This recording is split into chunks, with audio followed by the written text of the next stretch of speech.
નમસ્કાર દર્શક મિત્રો, ગુજરાત ડિવિઝન ન્યૂઝમાં આપનું હાર્દિક સ્વાગત છે। સમાચાર દેવગઢ બારિયા તારીખ 2 ફેબ્રુઆરી 2026 20માં નરેગા દિવસ નિમિત્તે દેવગઢ મહિલા સંગઠન દ્વારા દેવગઢ બારિયામાં રેલીનું આયોજન કરવામાં આવ્યું હતું। આ રેલી દ્વારા નવા વીબી ગ્રામજી કાયદા સામે ઉગ્ર વિરોધ નોંધવામાં આવ્યો હતો।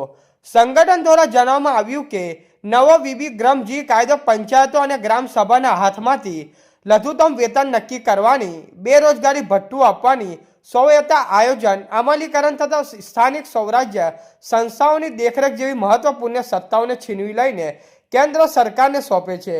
આ કાયદો વિકેન્દ્રિત અને લોકશાહી વ્યવસ્થાને અવગણીને કેન્દ્ર તરફ લઈ જાય છે, જે ગ્રામ્ય સ્વરાજ્યની ભાવનાને ઘાટ પહોંચાડે છે। નવા કાયદા હેઠળ કયા ગામમાં કેટલો દિવસ અને કેટલું કામ આપ્યું તે નક્કી કરવાની સંપૂર્ણ સત્તા કેન્દ્ર સરકાર પાસે રહેશે, જેના કારણે સ્થાનિક સંસ્થાઓ અને ગ્રામજનોને પરાધીન બનાવવામાં આવી રહ્યા છે, એવા આક્ષેપો સંગઠને કર્યો હતો। રેલી દરમિયાન દેવગઢ મહિલા સંગઠનની બહેનોએ માંગણી કરી હતી કે નરેગાને ફરીથી એક મજબૂત કાયદા તરીકે પુનઃજીવિત કરવામાં આવે, જેમાં દર વર્ષે 200 દિવસનું સન્માનભેર કામ અને દિવસ દીઠ 800 રૂપિયાનું વેતન આપવામાં આવે।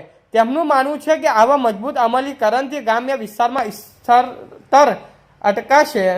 ખાસ કરીને દેવગઢ બારિયા તાલુકાના આદિવાસી અને દલિત સમુદાયમાં જ્યાં બહેનો, ભાઈઓ અને બાળકો રોજગાર માટે ગ્રામ છોડીને અન્ય જિલ્લાઓમાં જવા મજબૂર થાય છે, આ સ્થળાંતરથી પોષણ, રહેણાંક, આરોગ્ય અને શિક્ષણ પર ગંભીર અસર પડે છે। આ ઉપરાંત સંગઠન દ્વારા એવી પણ માંગ કરવામાં આવી કે લોકોના જોબ કાર્ડ અને અન્ય સામાજિક સુરક્ષાને લગતા દસ્તાવેજો કોઈપણ વ્યક્તિ અથવા સંસ્થા ગેરકાયદેસર રીતે રાખતી હોય તો તેમની સામે કડક કાયદેસર કાર્યવાહી કરવામાં આવે। આ માગણીઓના સમર્થનમાં દેવગઢ બારિયા તાલુકાના 37 ગામોની બહેનોએ ભારતના રાષ્ટ્રપતિ પોસ્ટકાર્ડ લખી નરેગાને પાછું લાવવા અને તે પહેલા કરતાં વધુ સશક્ત બનાવવા અને વીબી ગ્રામજી કાયદો રદ કરવા માટે માંગ ઉઠાવી હતી। રિપોર્ટર હિંમતભાઈ પટેલ, સિંગવડ।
મહિલા સંગઠનમાંથી આજે અમે અહીંયા પોસ્ટ ઓફિસમાં દેવગઢ બારિયા આવ્યા, જેમાં જી રામજી કાયદો છે પસાર થયો છે, એને લઈને અમને વિરોધ છે।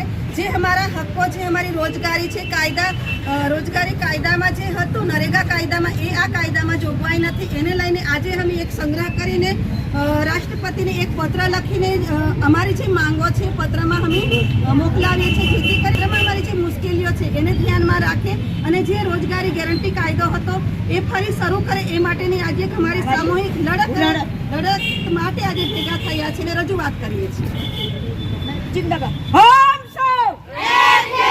સમાચાર જોવા માટે ગુજરાત ડિવિઝન ન્યૂઝ ચેનલને like, share, subscribe, bell icon press button દબાવવાનું ના ભૂલશો। ધન્યવાદ।